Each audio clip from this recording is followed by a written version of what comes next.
Hey, Pete, can you hear us okay? Yeah. If you don't mind, just open it up with a quick statement, just recap the game, and then we'll have questions for you. All right. Well, came out of the gates kind of real strong.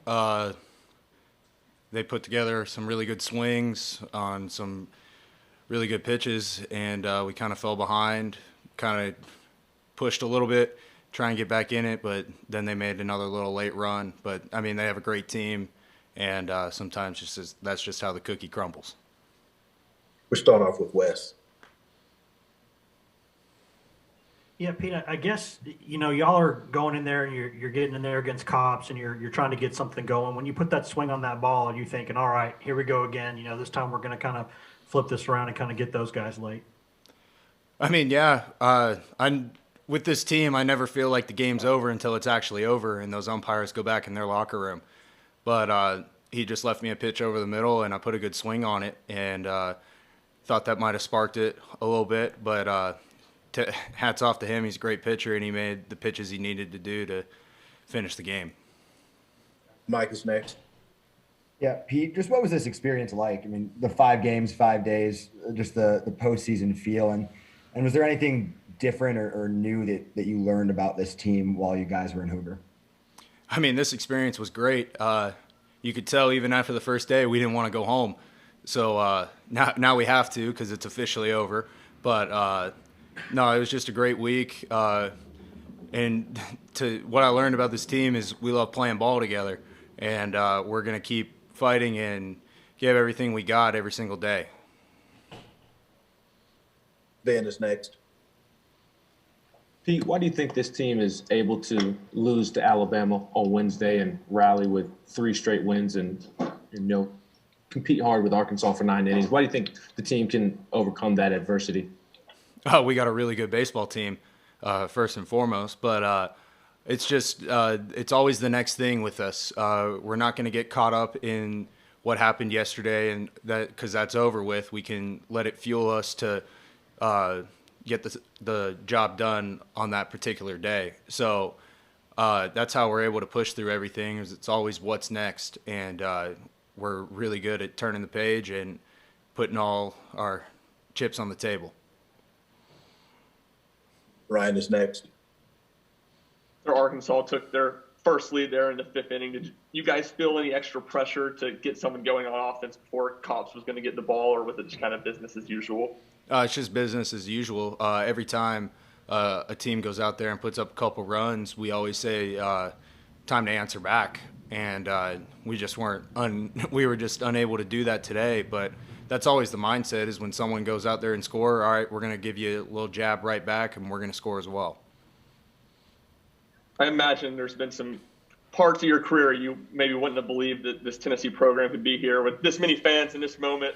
But what does it say about your team that you guys are here? And it never seems like it's enough just to be in the big moment, be in the big game, but it's always a goal to push it to the next level, get a big win. Yeah, I mean, you nailed that one. It's always about the next thing. What can we do next? And I mean, it was just unbelievable to look up in the stands and see that much orange. I love this fan base, and they're really showing out for us, and we can kind of feed off their energy. So we're just going to go out there and give them a good show and compete to the best of our ability.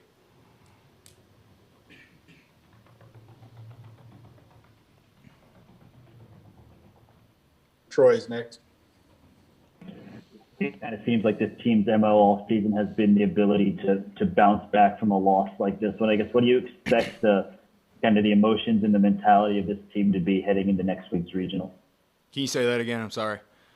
It just kind of seems like the MO of this team has been the ability to bounce back after a loss like today. What do you kind of think the mentality of this team will be like heading into next week's regional? Just take it one game at a time. I mean, it would have been nice to win today, but it's done and over with, and now our sights are set on that particular regional, and we're going to take it one game at a time and give it our best shot. Have time for 2 more. We'll go with Wes and Mike. Yeah, Pete, you just said it's already over and you got to flush this one out. Do you think as a team y'all are going to do that pretty quickly? Because I mean, I know bus rides back after a loss on Sunday are never really fun, but I mean, with so much to play for so soon, does the switch need to kind of flip quickly on this one? Yeah, I think so, and I think our team is really good at doing that. When just the entire season after a loss, we bounce back right away. We kind of flush it immediately. You can kind of have 5-10 minutes to really reflect on what just happened, but it's always flip the switch and let's get going to the next thing. Pete, what would it mean for this program to get to host a regional and kind of just have that be something that I don't think you've had one since 2005 at Lindsey Nelson. So what would that mean? I mean, it mean everything. Just to see how far this program's come in my time here, it's something that's going to be very special for me to experience, and it's just something that 2 years ago, I mean, we were very happy with making a regional for the first time in so long, but we always knew there was more. And honestly, if we had done a little better in some games, we could have been hosting that year. So we went on the road for that regional, and now it was just kind of motivation to get back at home for one and let this fan base come out and kind of be that extra motivation that we need going forward. Hey, Pete, thank you very much for your time. We appreciate you. Thank you. Thank you.